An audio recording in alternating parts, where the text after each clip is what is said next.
안녕하세요, 세시입니다. 오늘은 7월 한 달 동안 어떤 책들을 읽었는지 전체적인 리뷰를 해보면서 한 달의 독서 상황과 좋았던 책을 공유하고 8월에 읽으려고 빌려온 책들 소개해볼까 합니다.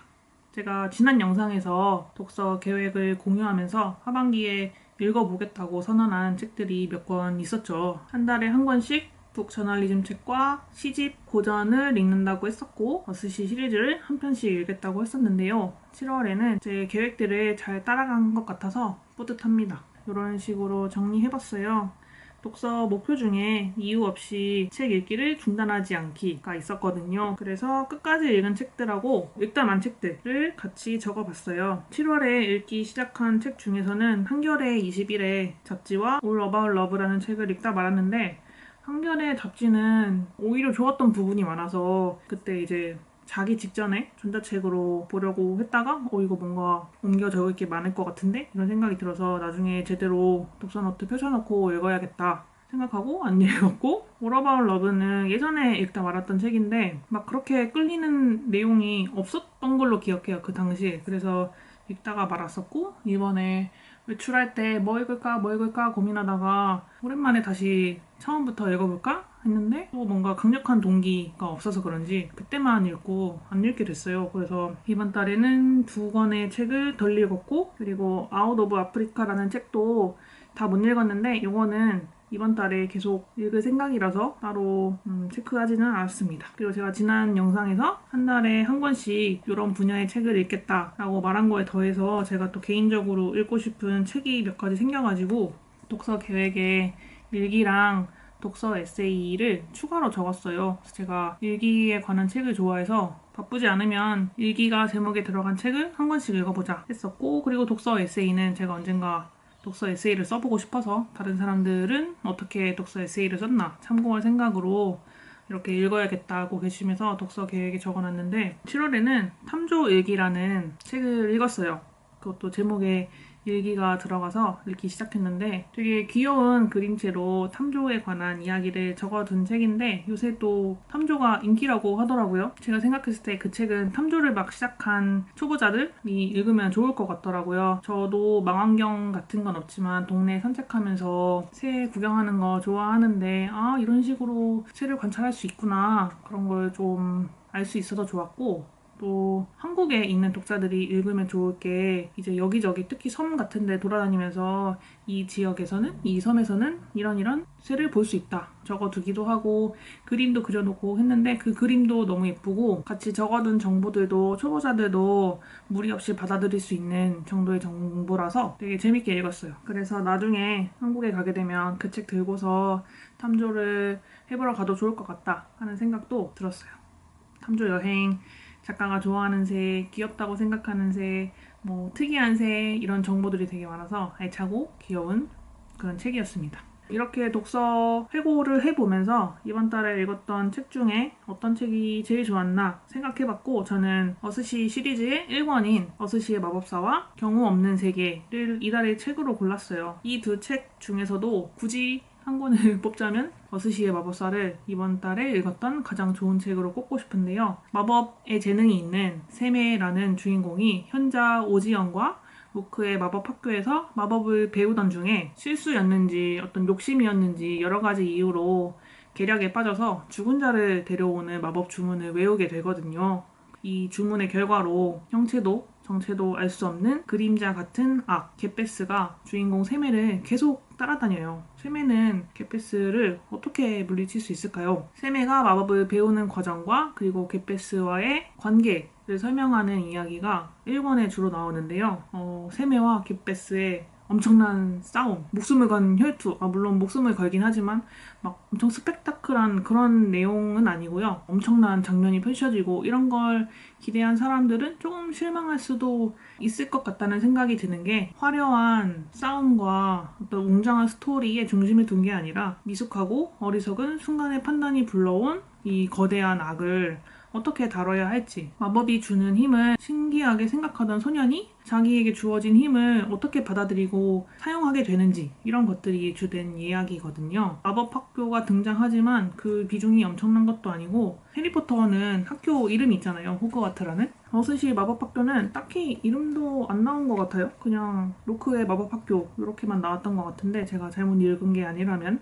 제가 이 책에서 좋았던 건 이 어스시의 멋있는 세계관이거든요. 책 속에서 언어는 힘이 있는 걸로 나와요. 그래서 마법사는 자기의 진짜 이름을 숨기는 게 굉장히 중요해요. 자신의 진짜 이름을 들키고 그 이름이 불리면, 저는 이거를 어떤 그 사람의 본질을 꿰뚫어 본다는 그런 느낌으로 해석했는데, 마법사의 이름이 불리면 마법을 가진 자기 자신이 해제되고 그냥 민간인? 마법이 없는 인간으로 남기 때문에 자기 이름을 지키는 게 굉장히 중요하고, 그리고 정말 자기가 믿을 만한 사람에게만 자기 진짜 이름을 알려주거든요. 어떤 사람에게 우정을 맹세할 때 나는 너를 정말로 아끼고 사랑하고 이런 미사의 요구가 필요 없어요. 그냥 자기 이름을 말해주면 돼요. 그럼 상대가 이 사람은 자기 이름을 알려줄 정도로 나를 신뢰하고 있구나, 나를 믿고 있구나, 이렇게 생각할 수 있거든요. 그래서 자기 이름을 감추고 지키는 것도 중요하지만 또 동시에 사물에 있는 힘을 사용하기 위해서는 그 사물의 진짜 이름을 알고 있어야 하기 때문에 사물의 이름을 공부하고 추적하는 것도 마법사의 굉장히 중요한 일 중에 하나로 나와요. 근데 이게 되게 저는 멋있게 느껴지더라고요. 그 세계관도 너무 멋있고, 그 세메랑 주인공 친구로 들콩이라는 친구가 나오는데 그 둘의 관계도 너무너무 멋있고, 전체적으로 막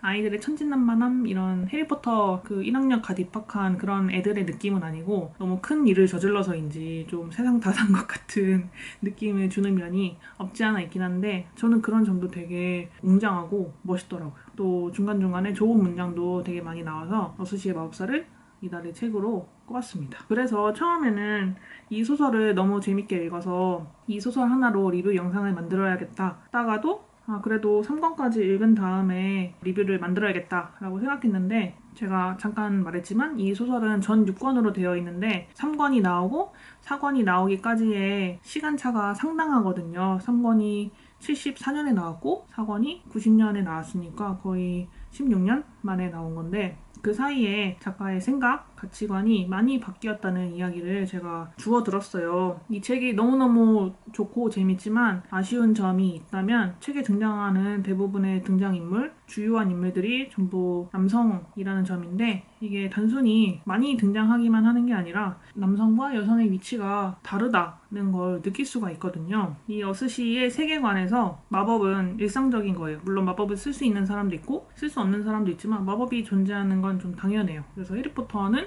마법을 쓰는 거 숨겨야 하지만 어스시 세계에서는 그럴 필요가 없어요. 그러면 남자 마법사도 있고 여자 마법사도 있는 게 당연할 텐데, 책에 등장하는 마법사, 현자라고도 불리는 그런 마법사의 대부분은 남자고, 아직 1권밖에 안 읽어서 모르겠지만 대부분이 아니라 거의 전부 그런 것 같아요. 여자는 마법사라고 불리지 않고 마녀라고 불리거든요. 그리고 여자의 마법은 음험하다, 이런 식으로 묘사가 되기도 하고요. 남자들이 되게 위대하고 중요한 일에 마법을 쓰는데 반해서 여자들은 상대적으로 일상적이고 좀 하찮은 일에 마법을 쓰는 게 거의 전부인 것처럼 나와요. 마법학교 선생님, 마법학교 학생들도 굳이 언급은 안 되지만 이야기로 봤을 때 전부 남자일 것으로 추측되고요. 그래서 그런 부분이 읽으면서 좀 아쉬웠는데, 이런 이야기는 진행되면서 달라진다고 들었거든요. 그래서 그런 부분까지 조금 읽은 다음에 리뷰를 하면 좋겠다 싶어서 리뷰는 잠시 미뤄둔 상태입니다.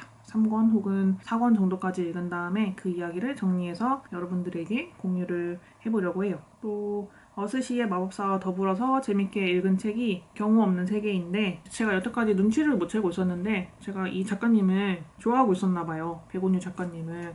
작가님 프로필이 나오는 이 책말개에 장편소설 유언 그리고 페퍼민트를 썼다고 나오는데, 제가 그 책 2권 다 읽었는데 그 2권도 다 재밌게 읽었거든요. 그래서 되게 망설임 없이 도서관에 이 책을 발견하고 바로 빌려왔는데, 이 책도 정말 재밌었어요. 이 책에는 성인이 된 주인공과 그 주인공이 만난 청소년들 이야기를 중심으로 다루면서 주인공이 청소년이었을 때 겪었던 일들을 회상하는 것과 그 주인공이 성인이 되어서 만난 청소년들의 일들이 번갈아 가면서 나오거든요. 단단하고 따뜻하지 못한 가정의 울타리 안에 있는 아이들이 집을 나와서 자기들만의 질서를 만들어서 그렇게 어떻게든 살아보려고 하는 노력이 안타깝기도 하고, 아무래도 미성년자 신분으로 자기를 지킬 수 있는 방법이 많지 않다 보니까 여러 가지 어렵고 험한 상황에 처하게 되는 아이들의 이야기가 많이 나오는데, 자신을 부수는 식으로만 자신을 지킬 수 있는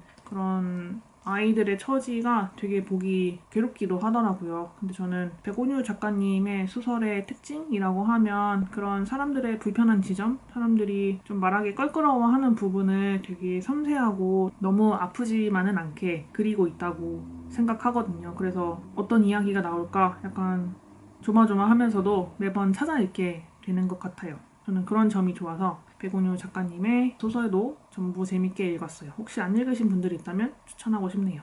제가 지난번에 6월에 독서 회고를 하면서 아쉬웠던 점이 소설을 많이 안 읽었다는 거였거든요. 소설을 읽긴 했는데 끝까지 읽은 소설책이 없었어요. 그래서 7월에는 소설을 좀 많이 읽자 그렇게 생각했는데, 소설을 많이 읽어서 좋았고 7월에 도서관에서 책을 7권 빌려왔는데 한 권 빼고 다 읽었어요.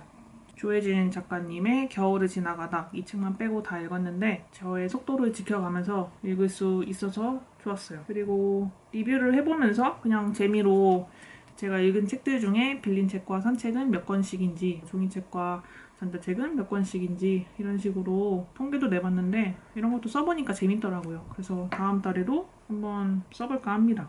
그리고 이번 달에는 이걸 내 마음이라고 하자라는 시집을 읽었는데 이것도 그렇게 쉽진 않았어요. 시집을 좀 재밌게 읽기 위해서 저만의 방법을 찾고 있거든요. 1번은 이해하려는 욕심을 그냥 버리고 그냥 문장을 읽자. 내가 좋아하는 뭔가 알 수 없는 이유로 끌리는 문장을 찾자. 이런 생각을 하면서 읽고 있고, 막 다 해석하고 이거는 무슨 의미일까? 이렇게 하기보다는 그냥 쭉 천천히 읽어보면서 문장 자체에 집중하거나 마음에 드는 문장을 찾거나 한 가지 단어를 계속 생각하면서 읽어보는 거예요. 이 책에 동물은 얼마나 나올까? 어떤 계절이 조금 더 자세하게 언급될까? 이런 식으로 키워드를 잡아보면서 읽기도 하는 거죠. 그러면 유난히 마음이 가는 시가 하나 정도는 나오더라고요. 그래서 이번에 이걸 내 마음이라고 하자를 읽으면서는 이 시집에는 개가 많이 나오는구나. 또 유난히 괄호로 묶인 문장이 많은 것 같아. 이건 무슨 뜻일까? 이렇게 생각하면서 읽으니까 좀 시가 쉽고 재밌게 다가오는 것 같았어요. 아직 갈 길이 멀긴 하지만 그냥 일단은 이 정도 수준으로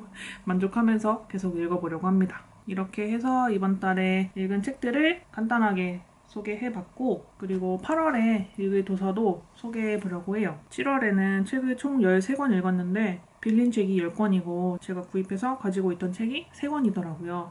도서관에서 빌려온 책 다 읽은 것도 좋았지만 제가 갖고 있는 책 중에서도 빨리 읽어봐야지 하는 책들이 몇 권 있어서 이번 달에는 도서관에서는 책을 욕심을 버리고 조금만 빌려오고 제가 갖고 있는 책 중에서 좀 많이 읽어볼 생각이에요. 일단 한 달에 한 권 읽기는 계획했던 대로 이번 달에도 시집 한 권, 북저널리즘 책 한 권, 고전책 한 권, 그리고 어스시 시리즈 한 권 이렇게 읽을 생각이에요. 어스시 시리즈는 2편 아투안의 무덤을 읽어볼 생각인데 이거 미리 사뒀기 때문에 전자책으로 바로 읽으면 되고, 시집은 뭘 읽을까 고민을 하던 중에 알라딘에서 매달 시집 한 권을 추천해주는 페이지를 발견했어요. 그래서 그걸 쭉 따라서 읽어봤는데 재밌어 보이는 시집이 있길래 그걸 따라 읽어볼까 생각 중이에요. 8월의 시집은 박소란 작가님의 수옥 이라는 시집이더라고요. 별일 없으면 이 책 읽지 않을까 싶어요. 혹시 좋아하는 시집 있다면 추천 많이 해주세요. 기왕이면 전자책이 있는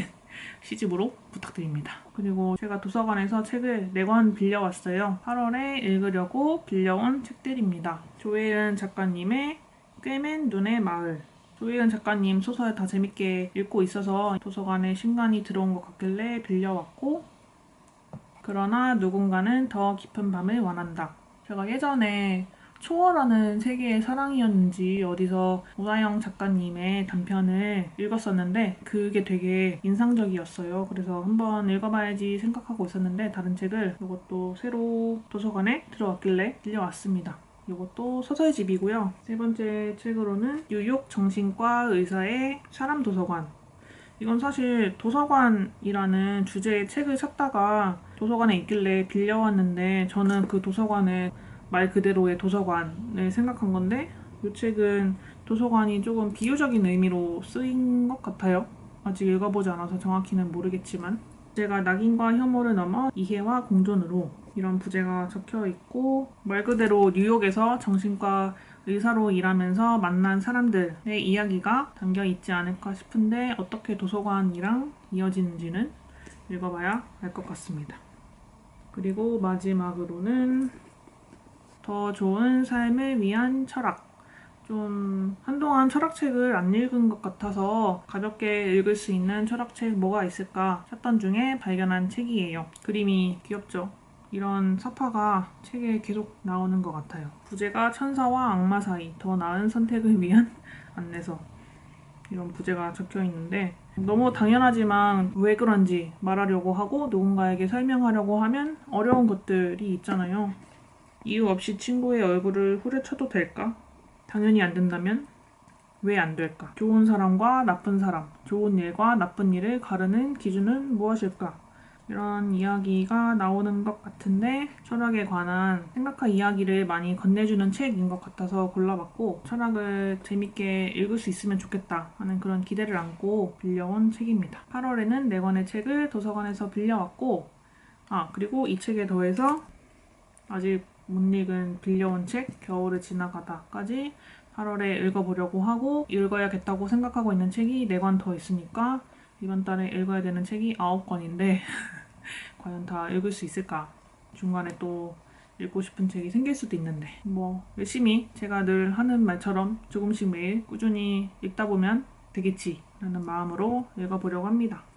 이렇게 해서 오늘은 7월에 읽은 책들 다는 소개를 못했지만 제가 재밌게 읽은 소설 몇 권을 소개해봤고 그리고 새롭게 마음을 다잡으면서 8월에 읽고 싶은 책들도 소개해봤습니다. 여러분들은 어떤 7월 보내셨는지 어떤 책 읽고 또 어떤 책 읽으려고 하는지 그런 이야기 공유해주시면 제가 재밌게 읽고 댓글도 달고 여건이 되는 대로 여러분들이 추천해주시는 책들 찾아서 읽어볼 생각이니까 이야기 많이 남겨주세요.